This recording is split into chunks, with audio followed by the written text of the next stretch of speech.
I'm going under.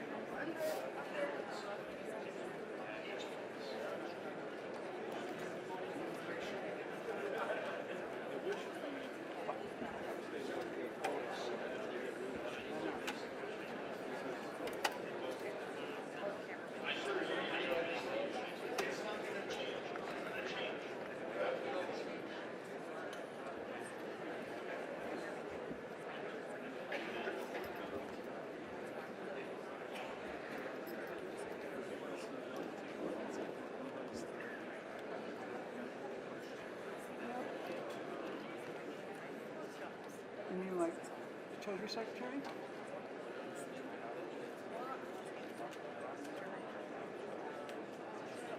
He'll do.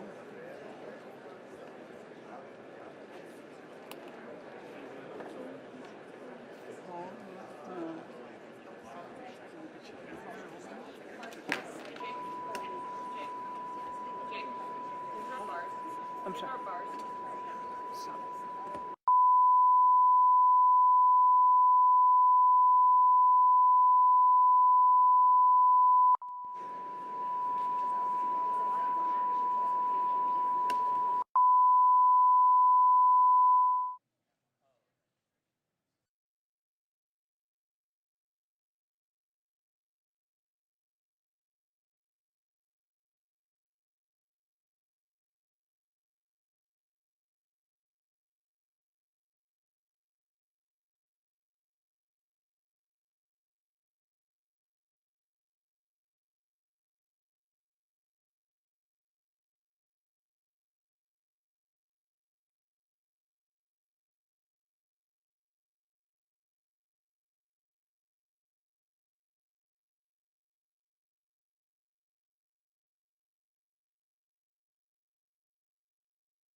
Anyone interesting? Anyone? Kushner, Witkoff. We're straight ahead. I was like, I don't know where they went. Treasury Secretary. Scott's here.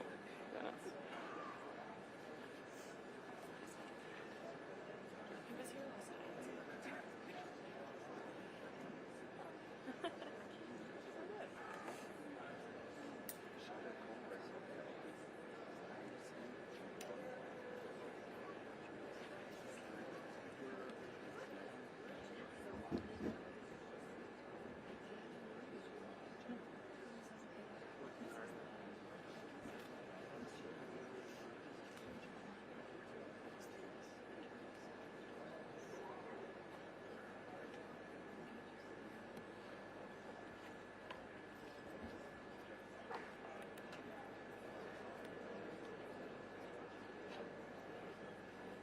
Please welcome the founding members of the Board of Peace. The Minister of the Prime Minister's Court of the Kingdom of Bahrain.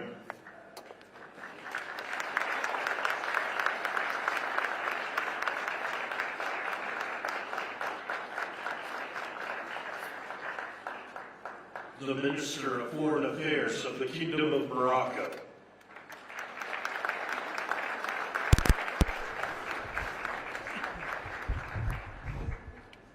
The President of the Argentine Republic.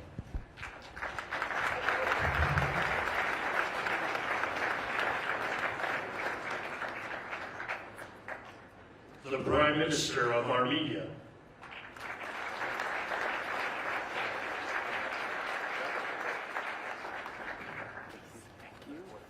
The President of the Republic of Azerbaijan.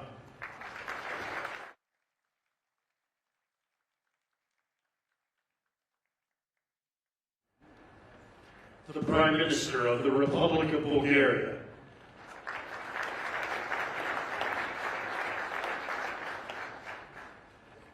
The Prime Minister of Hungary.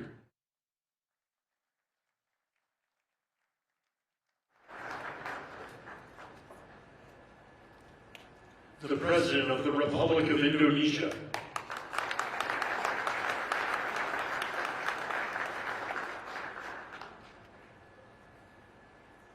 The Deputy Prime Minister and Minister of Foreign Affairs and expatriates of the Hashemite Kingdom of Jordan. The President of the Republic of Kazakhstan.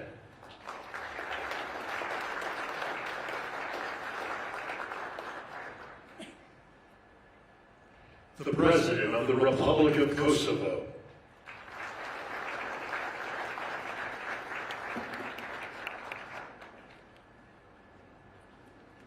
The Prime Minister of the Islamic Republic of Pakistan.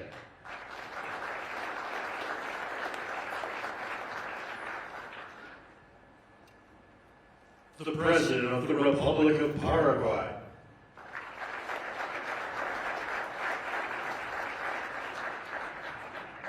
The Prime Minister and Minister of Foreign Affairs of the State of Qatar.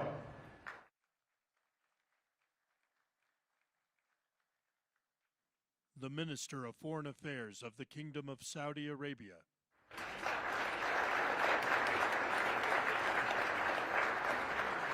The Minister of Foreign Affairs of the Republic of Turkey.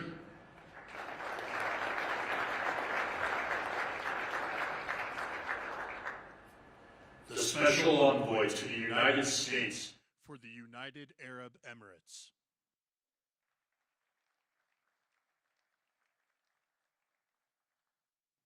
The President of the Republic of Uzbekistan.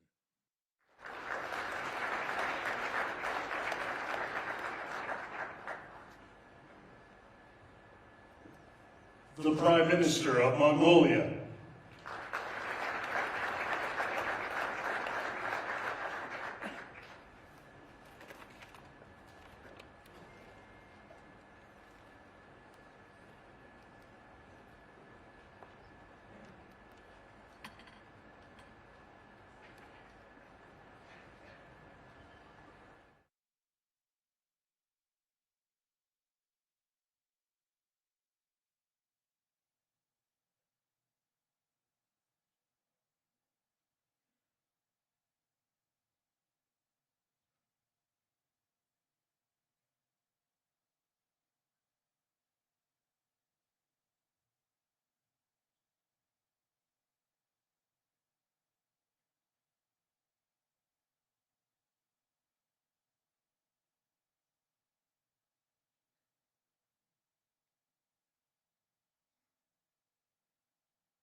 Please welcome the Chairman of the Board of Peace, the President of the United States of America, Donald J. Trump.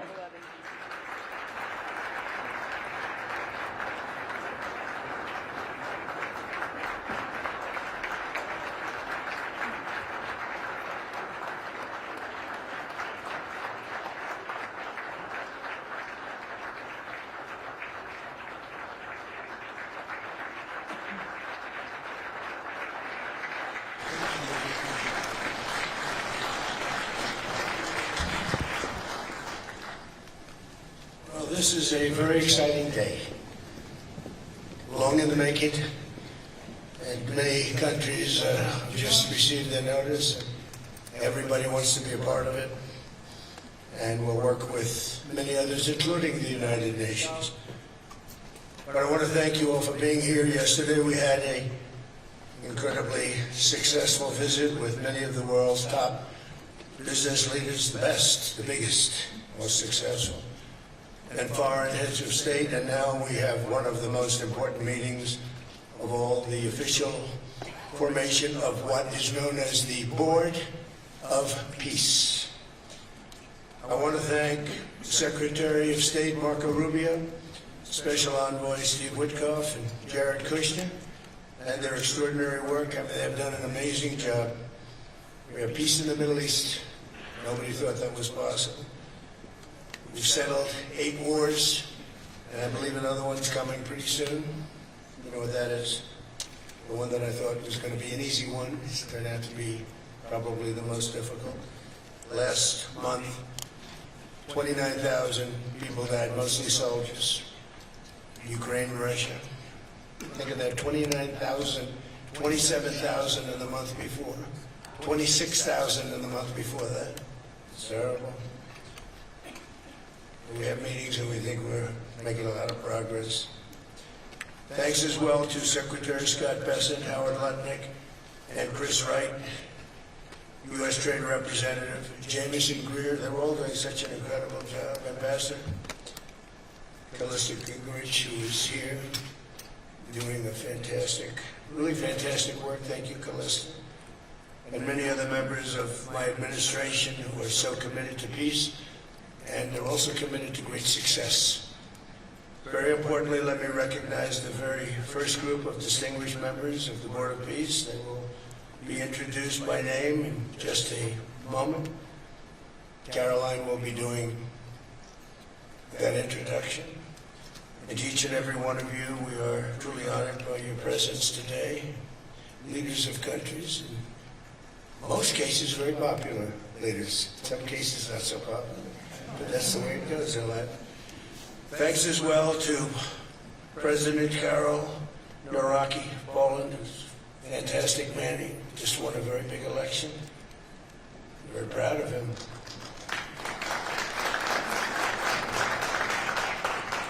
Amazing. Along with former Prime Minister of the United Kingdom, Tony Blair. Thank you, Tony, for being here. We appreciate it.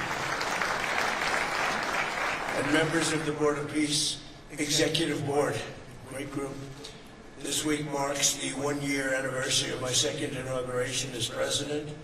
No administration in history has achieved such a sweeping turnaround in 12 months' time at home and abroad. We have a tremendous mandate. We won the popular vote by millions. We won every swing state to 7. They were saying, can you win all 7? Is it possible? Because it's not done. And we won all 7. We have a great mandate back at home. As I said yesterday, the U.S. economy is booming with virtually no inflation.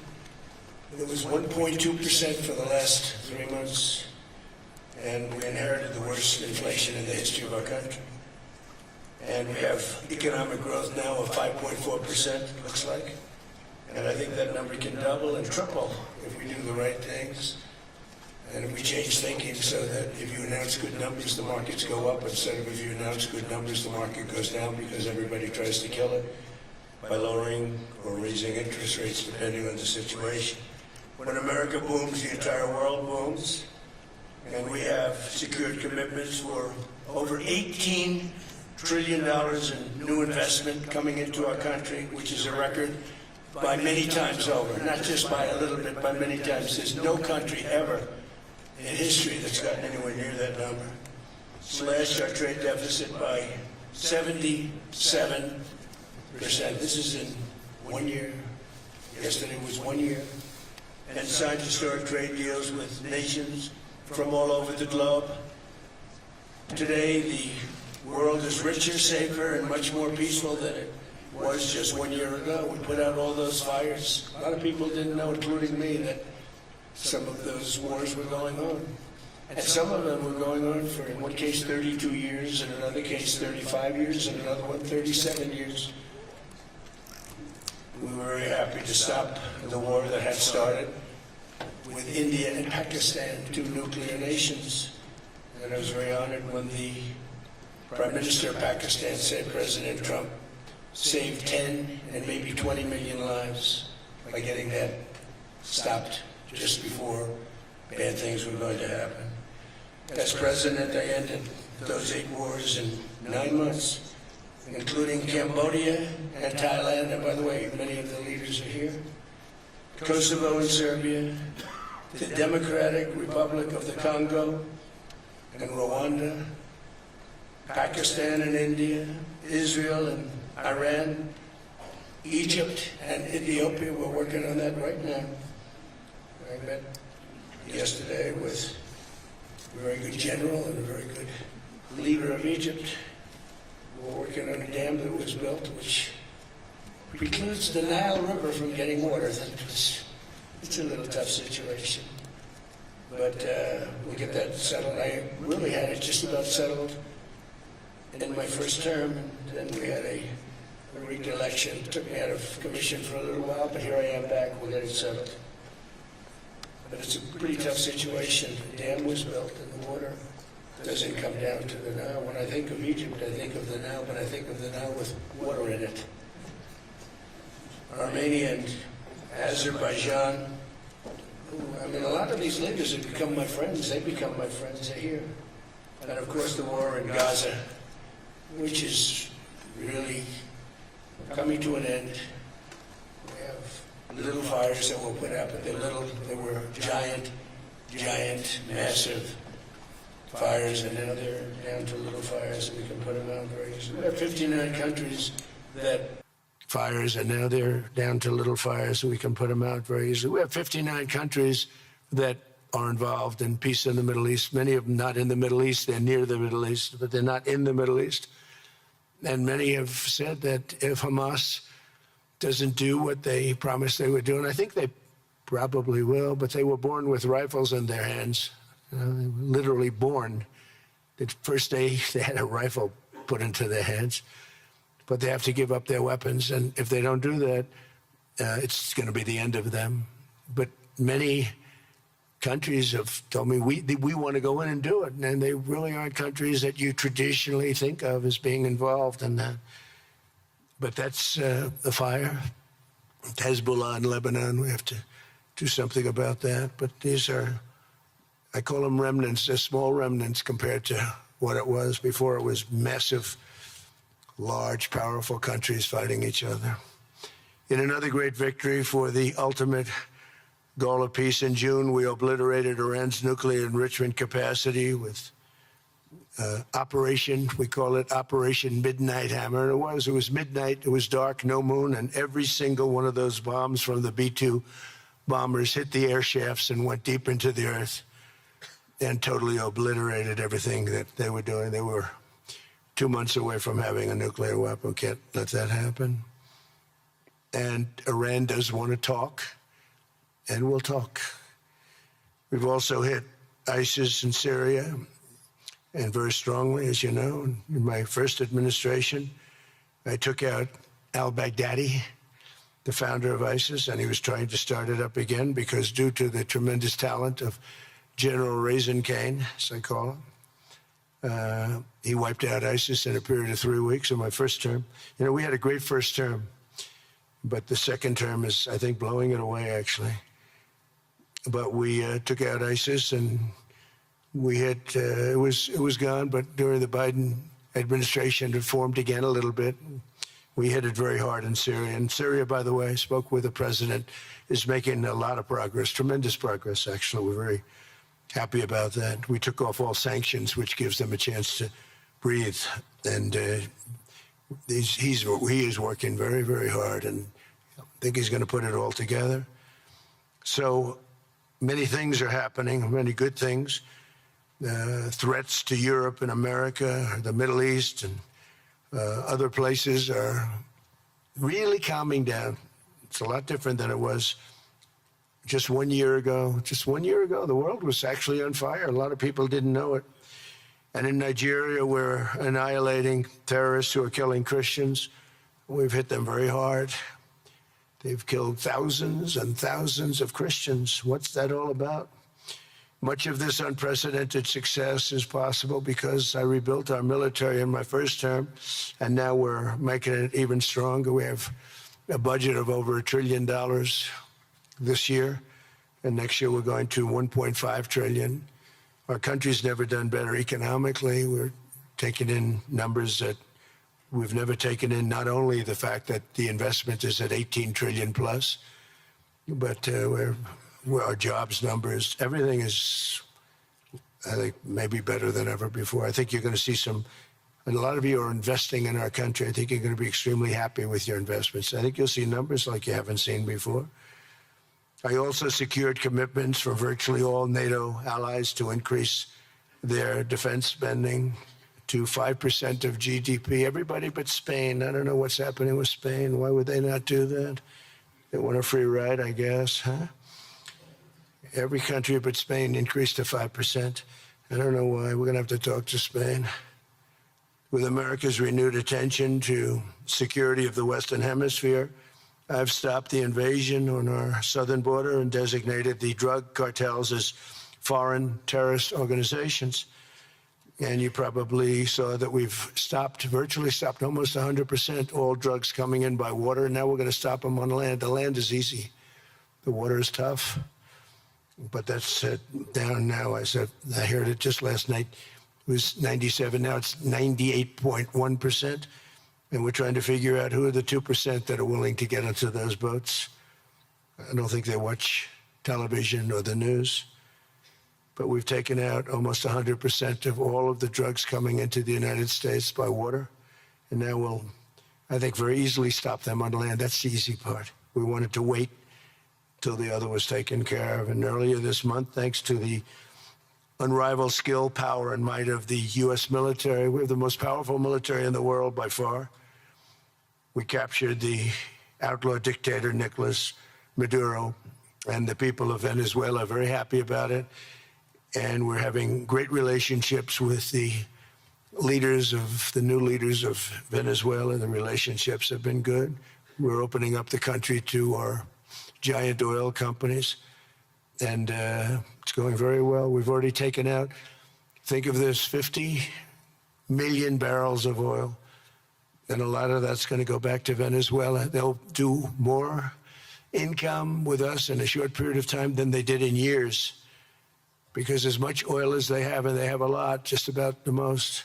After us, there's a couple of countries that are in that category, but we have the most, actually, and they're second between Venezuela and us. We have 62% of the world's oil, but they have very little production, so they'll have a lot of production. All the oil companies, we had meetings, you probably saw, all the oil companies want to go in. They want to go in immediately.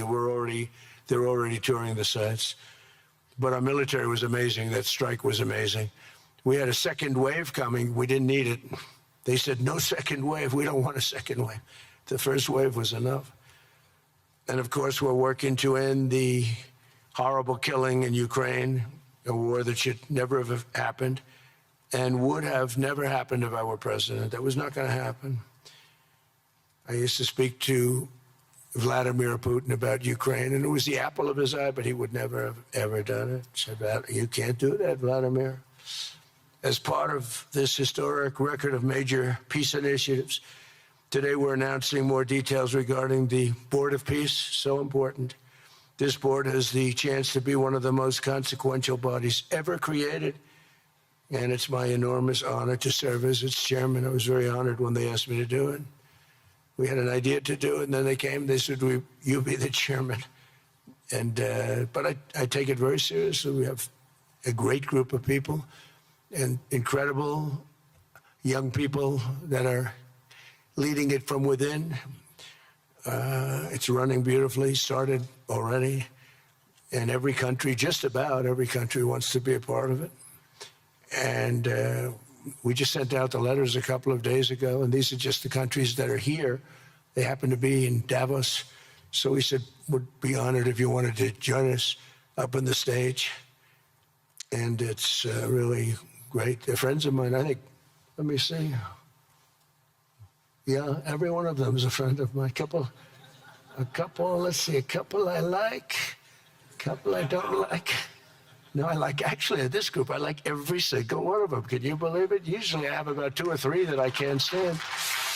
Usually I have 2 or 3 that I don't like. I don't find them up here. I like every one of these people. No, they're great people. They're great leaders. And the Board of Peace is composed of leaders, the top leaders in the world, actually. Last October, we released a plan for the permanent end to the conflict in Gaza, and I'm pleased to say that our vision was unanimously adopted by the United Nations Security Council late last year. Under phase 1 of this plan, we have painstakingly maintained that Gaza, and we're going to have it very strongly, and it's what we have. Maintained the Gaza ceasefire, delivered record levels of humanitarian aid. We've given aid. You know, you used to hear all the people were starving and it was terrible. Now we have, you don't hear that anymore. We've delivered record levels of humanitarian aid. I want to thank the United States, but I want to thank some of the countries that are sitting right up here, because they've sent great aid, aid also in the form of money, where we go out and purchase food, and you don't hear those stories anymore with people starving. And secured the release of all 20, we secured the release of all 20 living hostages. Now I want to thank Steve Witkoff and Jared and everybody for working so hard. They worked so hard, but there were 20 remaining living hostages. Now we got hundreds out, but the last 20, I said, boy, that's going to be a tough one. And I said that a year before. And it was a tough one, but we got them. Got all 20, every one of them. And we had also about 28 that were dead, but the parents wanted them just as though they were living, just as much. Some cases, it almost seemed more. It was amazing, actually, the love. But their boy had been killed in just about all cases, young men. Their boy had been killed, and they wanted the body of the boy, and it looked like it couldn't be done. And with the exception of one, and we're close on the track of that, we've got them all, every single one of them, which is amazing. It's a rough job. That was a rough job. And I've been very clear that Hamas must return that last remaining deceased hostage as well, and that will be the full commitment. And then we get on to other things, and we're committed to ensuring Gaza is demilitarized, properly governed, and beautifully rebuilt. It's going to be a great plan, and that's where the Board of Peace really started. And I think we can spread out to other things as we succeed with Gaza. We're going to be very successful in Gaza. It's going to be a great thing to watch. And we can do other things. We can do numerous other things. Once this board is completely formed, we can do pretty much whatever we want to do. And we'll do it in conjunction with the United Nations. I've always said the United Nations has got tremendous potential, has not used it. But there's tremendous potential in the United Nations. And you have some great people at the United Nations. But so far it hasn't, On the 8 wars that I ended, I never spoke to the United Nations about any of them. And you would think that I should have. You would think they could have done those 8 wars, but they couldn't have. And they tried, I guess, in some of them, but they didn't try hard enough. But there's tremendous potential with the United Nations. And I think the combination of the Board of Peace with the kind of people we have here, coupled with the United Nations, can be something very, very unique for the world. It's for the world. This isn't United States. This is for the world. As everyone can see today, the first steps toward a brighter day for the Middle East and a much safer future for the world are unfolding right before your very eyes. Together, we are in a position to have an incredible chance. I don't even call it a chance. I think it's going to happen. To end decades of suffering, stop generations of hatred and bloodshed, and forge a beautiful, everlasting, and glorious peace for that region and for the whole region of the world, because I'm calling the world a region. The world is a region. We're going to have peace in the world. And boy, would that be a great legacy for all of us. Everybody in this room is a star, or you wouldn't be here. There's a reason that you're here, and you're all stars. You're the biggest people, the most important people in the world, most powerful people in the world. And when you use that genius that you have, that very unusual, very inspired genius, when you use that for peace, the opposite of peace has no chance. So I just want to say it's tremendous to be with you, and I think this is something that we're doing that's very important. This is the most important. I was so looking forward to being here, and yesterday was a tremendous success. A lot of good things happened, but this was something that I really wanted to be here and do, and I could think of no better place because so many people were together. And now to bring the Board of Peace into full force, I ask Sheikh Isa of Bahrain and Foreign Minister Barita of Morocco to join me in signing and ratifying the Board of Peace Charter. Thank you very much, everybody. Appreciate it. Thank you. Thank you.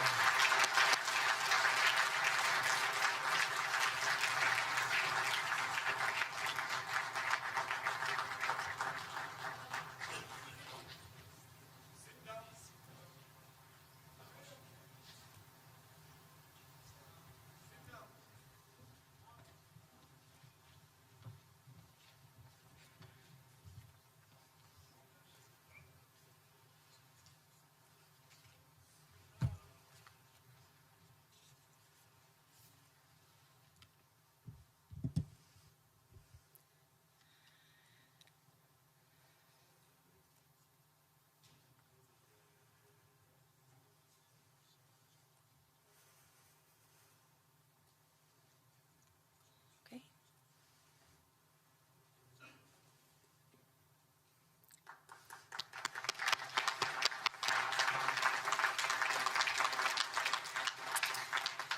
Congratulations, President Trump. The charter is now in full force, and the Board of Peace is now an official international organization.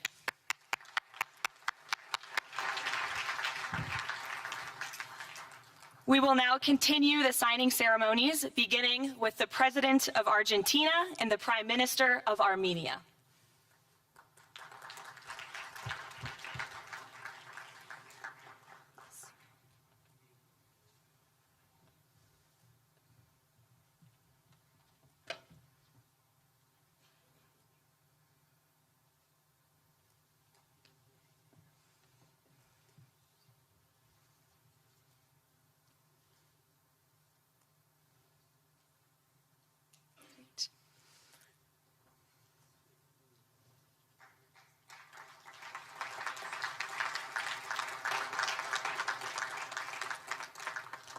Next up, the President of the Republic of Azerbaijan and the Prime Minister of the Republic of Bulgaria.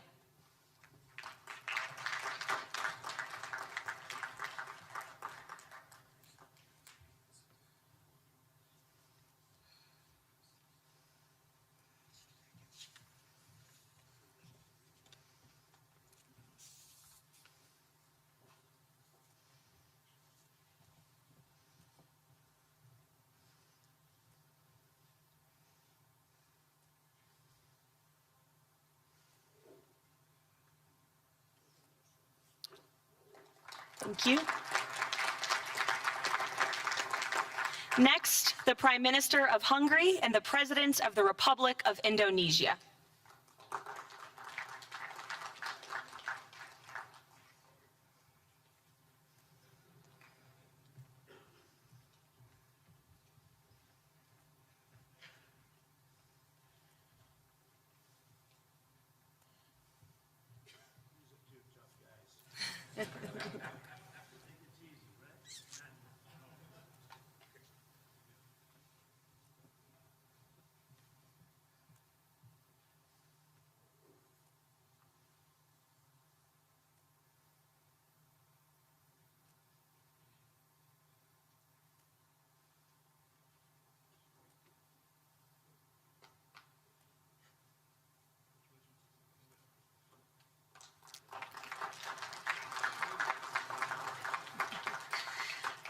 Next, the Deputy Prime Minister of the Kingdom of Jordan and the President of the Republic of Kazakhstan.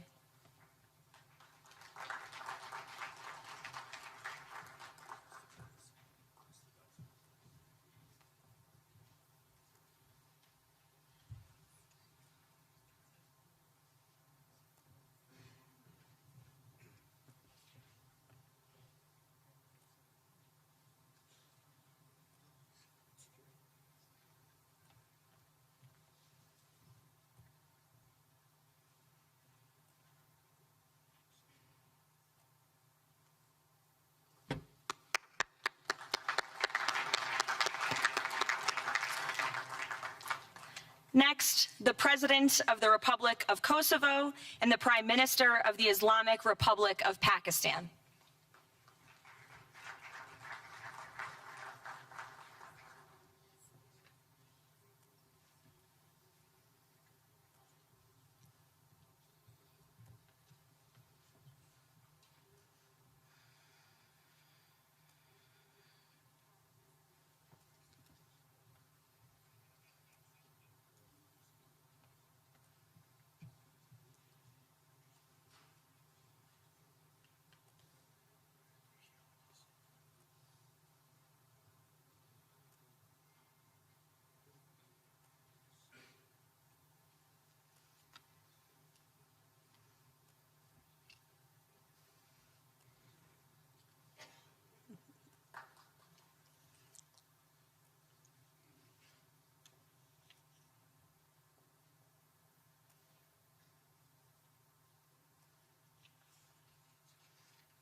That's it.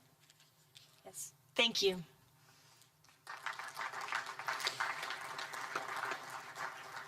Next, the President of the Republic of Paraguay and the Prime Minister of the State of Qatar.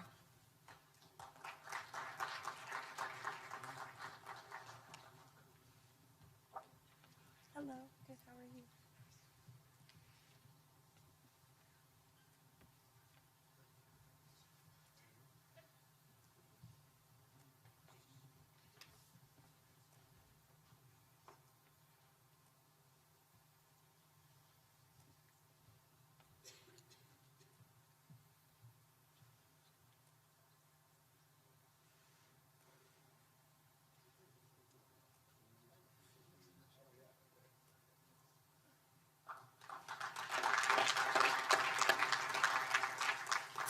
Next, the Minister of Foreign Affairs of the Kingdom of Saudi Arabia and the Minister of Foreign Affairs of the Republic of Turkey.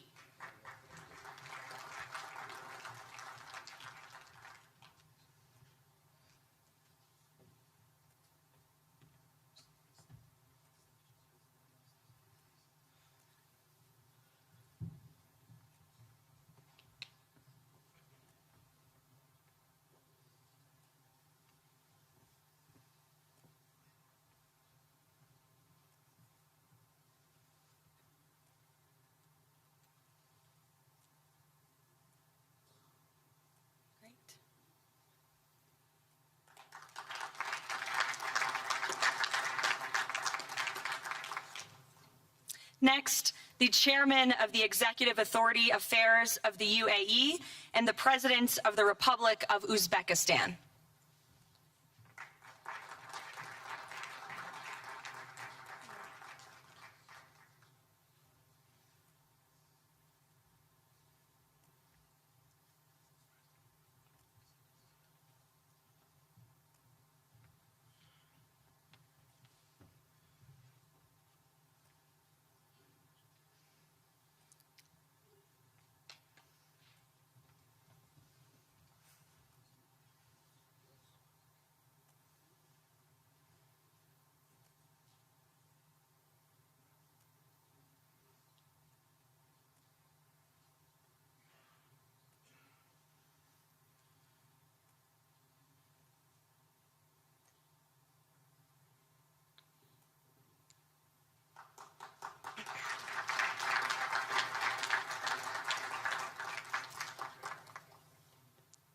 And last but not least, the Prime Minister of Mongolia.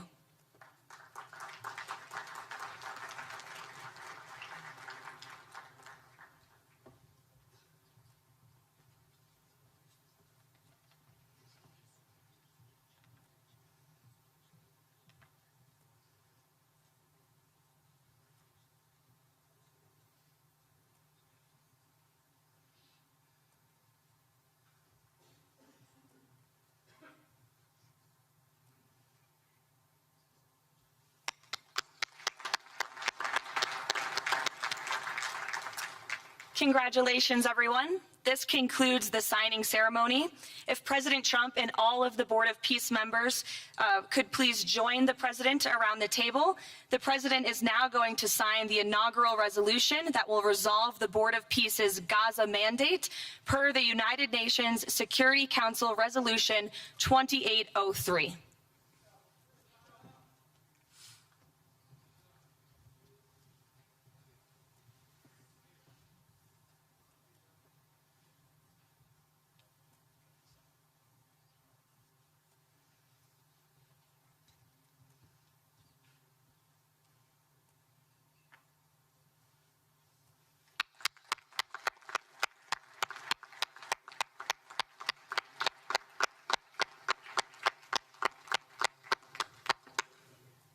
Congratulations.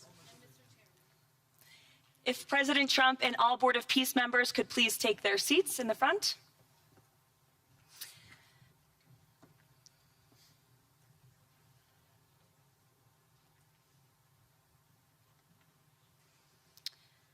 Now it is my honor to introduce the United States Secretary of State Marco Rubio, who will speak about President Trump and his accomplishments. Without further ado, Secretary Rubio.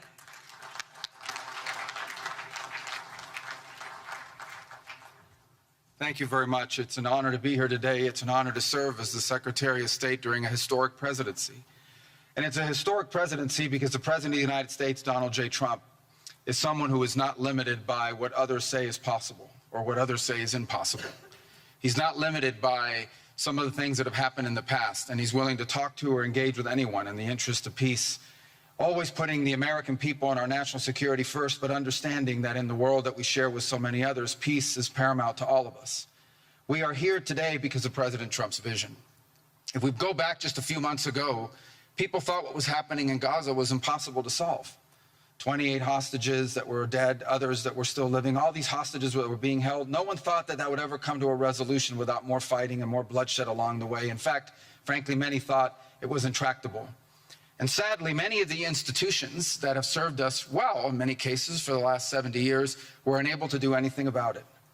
But President Trump had the vision and the courage to dream the impossible, to believe that it was doable, and to pursue it with all of his heart. And he was in that capacity assisted by an extraordinary team, and I think both Jared and Steve deserve a tremendous amount of credit. Jared Kushner and Steve Witkoff for all the work they put in. And all of our partners here today. And now we have this Board of Peace, who I believe's possibilities are endless. Obviously, with a focus first and foremost on making sure that this peace deal in Gaza becomes enduring. And I know this president has it as his highest priority and will give it everything he has to make sure that this is successful. I also want to acknowledge the extraordinary leaders that are here today. This is not just a Board of Peace, this is a Board of Action. Just like President Trump is a president of action. A lot of times people like to give speeches. I've been to many of these forums, and they're not useless, and they're not, they have utility in many cases.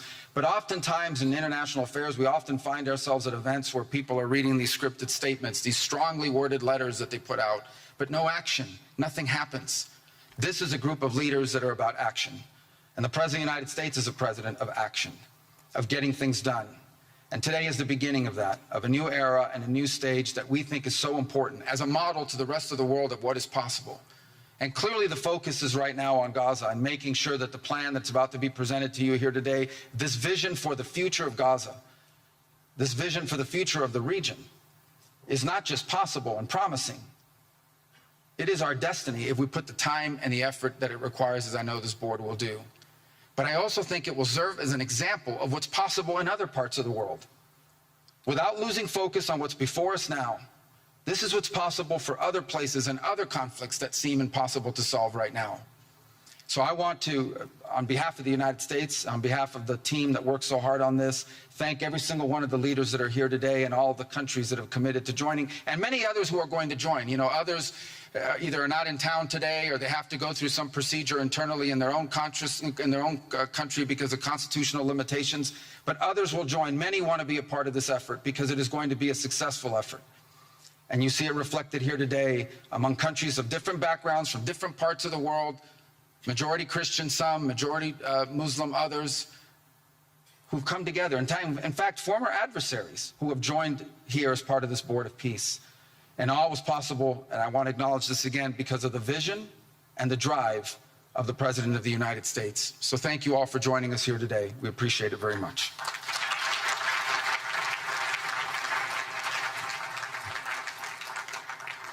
Thank you, Secretary Rubio. Please, if you could now turn your attention to the screens for a video message from the head of the National Committee for the Administration of Gaza, Dr. Ali Shaith.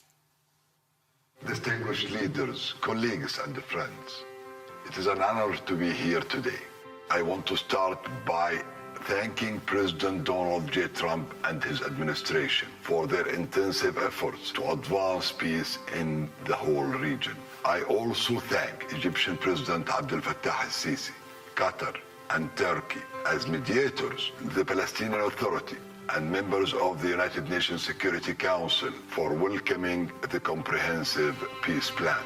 These efforts created the opportunity for a new future in Gaza Strip. But what will really matter is what comes next. This transition will succeed only if it delivers real, tangible improvements in daily life for Gazans. As Chief Commissioner of the National Committee for the Administration of Gaza, it's my responsibility to turn this moment into action, to restore order, to rebuild institutions, and to create a future for the people of Gaza defined by opportunity and dignity, under the principle of one authority, one law, and one weapon. As a first step, I am pleased to announce the Rafah crossing will open next week in both directions. For Palestinians in Gaza, Rafah is more than a gate. It is a lifeline and symbol of opportunity. Opening Rafah signals that Gaza is no longer closed to the future and to the war. I want to be clear, there is much more work ahead, and none of it is easy. The road forward will involve difficult decisions and setbacks, but this is a real step, and it marks a new direction. Now, I would like to address the people of Gaza. من أرض الكنانة أتوجه الآن بكلمتي إلى أبناء شعبنا الصامد الصابر في قطاع غزة. لقد صمدتم وحافظتم على أسركم وأرضكم خلال سنوات عصيبة هجاء صبرت أعماقكم وكل الحدود. إن صمودكم الأسطوري له أعظم ما قدمت. Your legendary steadfastness is the foundation upon which we will build our future together. This moment is not for looking back, but for moving forward toward a prosperous and bright future. A future where our children grow up without fear or anxiety, where work is rewarded, schools are opened, and daily life regains its stability and security. The coming stage requires the concerted efforts of everyone. But you will not face it alone. Your voices have weight, your actions have impact, and your commitment to peace and the rebuilding of your communities will define the futures of the new Gaza Strip. Step by step, with discipline and determination, we will build a capable Gaza, capable of self-reliance, and we will build it into a center for freedom, opportunity, and peace. اليوم أسأل الأسرة الدولية ليس فقط أن تدعم هذه أسأل by our actions, hold us to clear standards, and stand with the people of Gaza as we take this responsibility for our future. Thank you, ladies and gentlemen.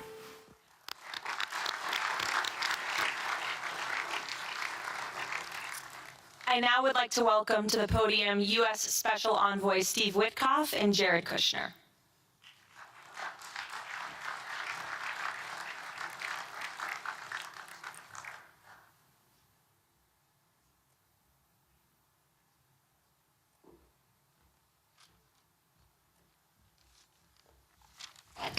Thank you, everyone, and welcome here. This is really my honor to be up here speaking.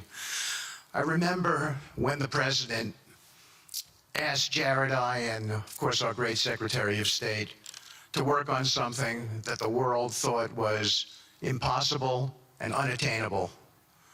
But the president, on this peace deal for Gaza, as on all other deals we work on his behalf, said we had to try. And of course we were inspired by that. We have achieved a peace deal in Gaza. We have brought the hostages home, all of the bodies except for one, and we will bring that body home too.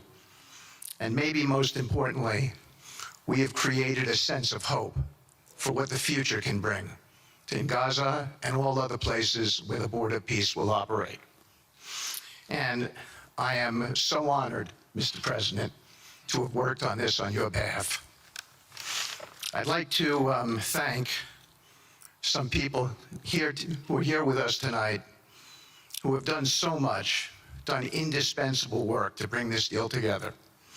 Sheikh Mohammed, my good friend from Qatar, and Ali Al-Tawadi, Hakan, Fidan, and Ibrahim, General Hassan, and Foreign Minister Badr Abdulati, and of course, President Sisi, and Prime Minister Netanyahu, former Special Envoy Ron Dermer, and Michael Eisenberg for all that they did. I would also like to thank our core working group and members of the Board of Peace who have been working nonstop on behalf of this incredible, noble effort, around the clock for months on end, sacrificing time with their families and their own personal lives because they believe in the mission and the vision that the President has set out for us. I'd also like to thank, those people include Tony Blair, Yakir Gabay, Josh Grunbaum, Ariel Lightstone, Laurent Tankman, Admiral Cooper, General Frank, and I probably have forgotten some along the way. And then perhaps most importantly, I want to thank our administration. We have an incredible team. It's amazing to work for this administration. I think you see the results that we get on behalf of the President because he inspires us so much. So I'd like to thank the Vice President of the United States, J.D. Vance, for all of his help and guidance, our Treasury Secretary, of course, the Secretary of State, who we work hand in glove with, and a special thanks to our Chief of Staff, Susie Wiles, who is always available to us for consultation, for steering, and for all else that she does. Thank you.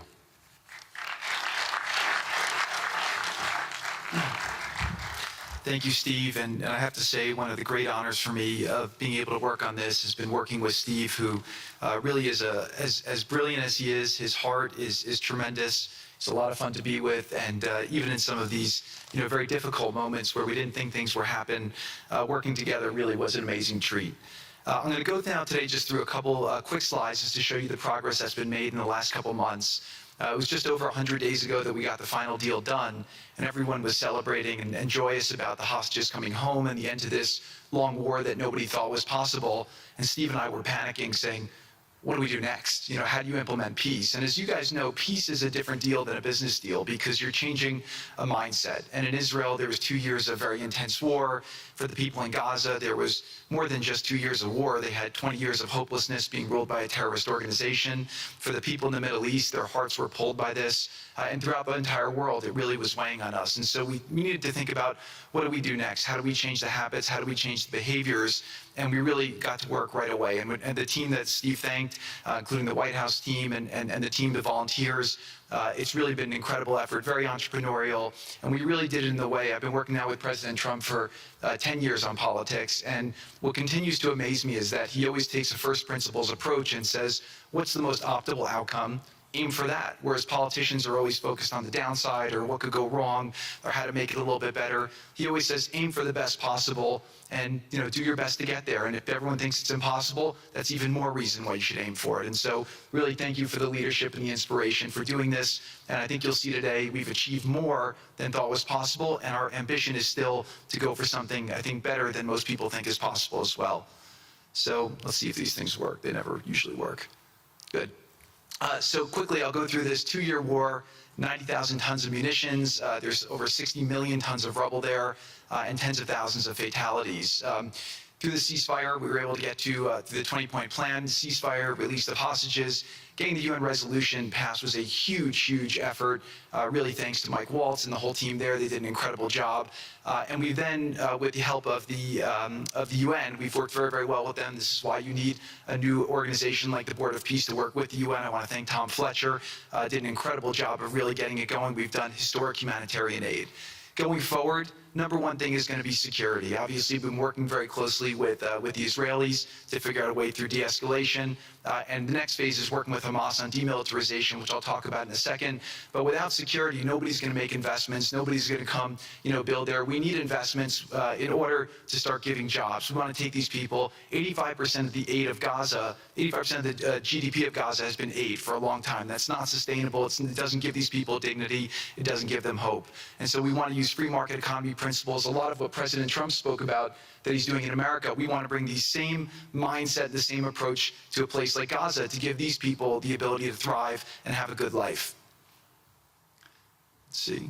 So on the aid, I mentioned the UN. So now people are talking about famine. 100% of the food needs are met, and that's been overabundance. The cost of goods have gone down tremendously. Over 55,000 trucks have gone in, and over 1.4 million pallets. And it's been the largest humanitarian effort done into a war zone that anyone's been able to tell us about. This really has been a great joint effort that everyone's been able to do, and so it's a great thing.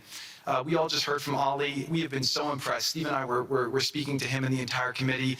Such bravery of these people to step up.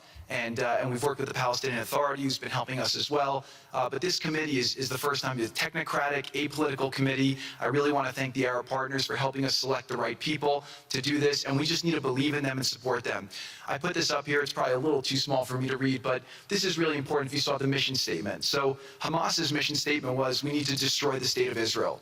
That has not worked well for the people, as we've seen. Their mission statement is, we are committed to establishing security, restoring the essential services that form the bedrock of human dignity, such electricity, water, healthcare, and education, as well as cultivating a society rooted in peace, democracy, and justice, operating with the highest standards of integrity, transparency.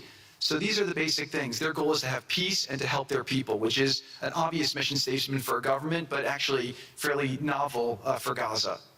So we did a master plan. We brought in, I think, Yakir Gabay, who's one of the most successful real estate developers and brilliant people I know. He's volunteered to do this, not for profit, really because of his heart. He wants to do this.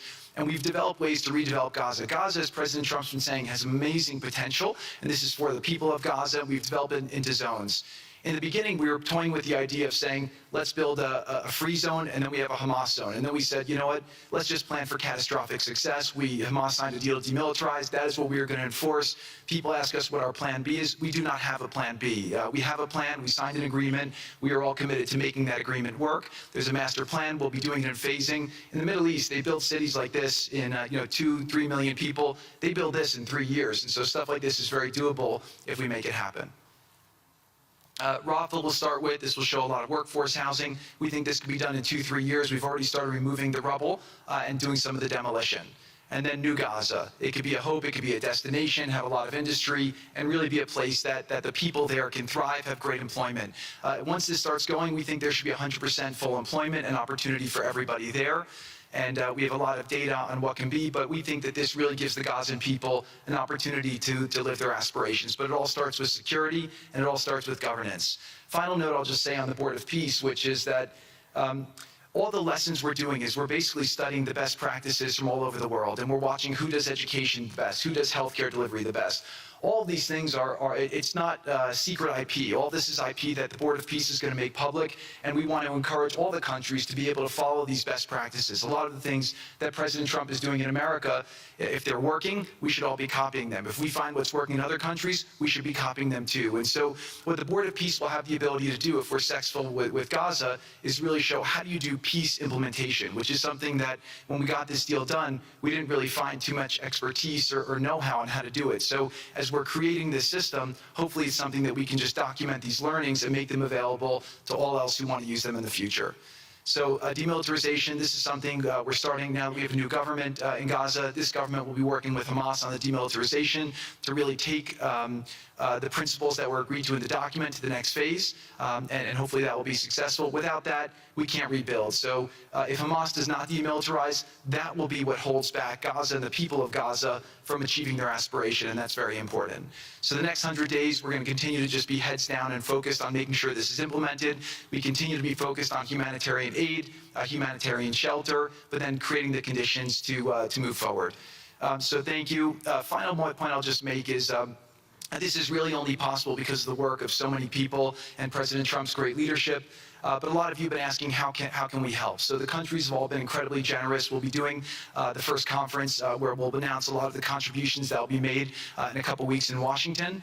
From the private sector, there'll be amazing investment opportunities. I know it's a little risky to be investing in a place like this, but we need you to come, take faith, invest in the people, try to be a part of it. And then finally, I'll just talk to people on the media and on the social media, which is, this deal only happened because we worked with Israel, we worked with Turkey, we worked with Qatar, we worked with Saudi, we worked with Egypt. I mean, everyone worked together. We worked with UAE. We all worked together to make this happen. I see a lot of people trying to escalate, criticizing Israel or Israelis criticizing Turkey or Qatar. Just calm down for 30 days. I think that the war is over. Let's do our best to try working together. Our goal here is peace between Israel and the Palestinian people. Everyone wants to live peacefully. Everyone wants to live with dignity. Let's put our efforts towards promoting those who are doing the work to build this up, like Ali and his committee. Let's focus on the positive stories, and let's just calm down, turn a new chapter, and if we believe that peace is possible, then peace really can be possible. So we're going to continue to work every day. We need all of your help to do it. And again, I just really want to thank President Trump for his leadership in doing this. This would not have been possible without your commitment to this. Everyone thought it was impossible to end this war. You never gave up. You never stopped. Every time there was a setback, you told us to try harder. You gave us different ideas.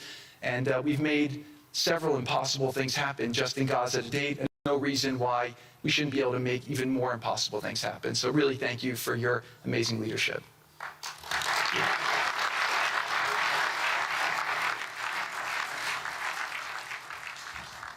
Thank you, Jared and Steve. Now I would like to introduce and welcome to the podium the High Representative for Gaza, Nickolay Mladenov.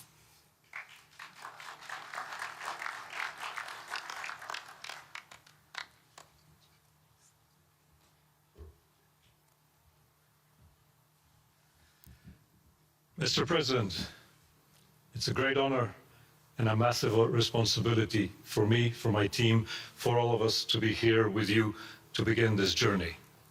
Who would have thought 2 years ago that we will be sitting here with this group of countries, with this leadership, giving the people of Gaza a new chance? Who would have thought that last Friday I would be sitting, Mr. President, in Cairo with an amazing group of Palestinian technocrats, people who you don't see on the news, people who are not media personalities, but who are experts, who are committed to giving their people a chance in life. And this is what this is all about. For too long, Gazans, Palestinians, and Israelis have lived with conflict, with death, with destruction. Now, the page turns. And whether the page turns successfully really depends on all of us. We have the ingredients for it. We have the leadership of the United States and President Trump. We have a great group of countries joining the Board of Peace and more to come. We have a fantastic Palestinian team on the ground, and we must make it work. Our partnerships are there, our plans are in place, and we need your support. And finally, I look to all of you who are in this room and who are watching this meeting from their screens at home or in their offices. Please put away your talking points for a minute. Please put away your fears. Please put away your concerns. Please stop listening to the rumors and to the gossip. Focus on what we have to do today, because the future of 2 million Palestinians is at stake, and if we give them a chance, we will do more than that. We will create opportunities for 1 billion people who live in the Middle East and beyond, and who are responsible, also who want to see transformation and a chance in life for the future. So please join us on this journey, join the Board of Peace, and join us in supporting this excellent initiative. And thank you again, President Trump and the United States, for taking this decisive leadership forward.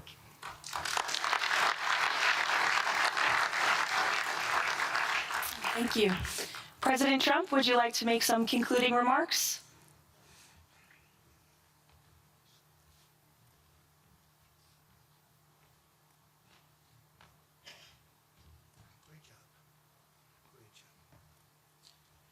Well, I just want to tell you it's all happening.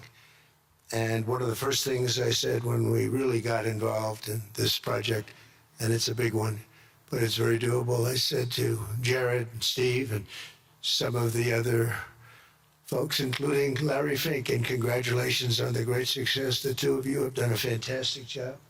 This is bigger and better than ever.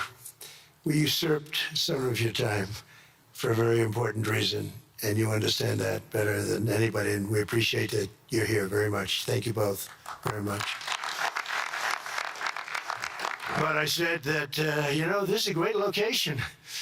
It all begins, see, I'm a real estate person at heart, and it's all about location. And I said, look at this location on the sea. Look at this beautiful piece of property, what it could be for so many people. It'll be so great. People that are living so poorly are going to be living so well. But it all began with a location. That's the vision.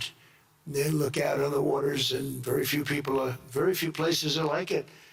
So we put together a team that's outstanding, a team that's done it before, a team that I think has done tougher jobs. If you want to know the truth, we've done some tough jobs. And we continue to, as far as the United States is concerned, we're behind it. And the United States has never been stronger, never been bigger, better. It's doing really well. You see that, building thousands of businesses, plants, factories all over the United States are right now under construction. Nobody's ever seen anything like it.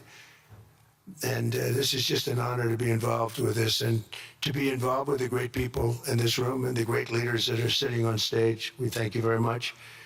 And we have many others that have signed up, and they all want to be members of the Board of Peace because it really will be important. This is not going to be a waste of time. We waste so much time on things that never happen. This will happen, and it's already happening. Thank you very much, everybody. It's a great honor to be with you. Thank you. Thank you.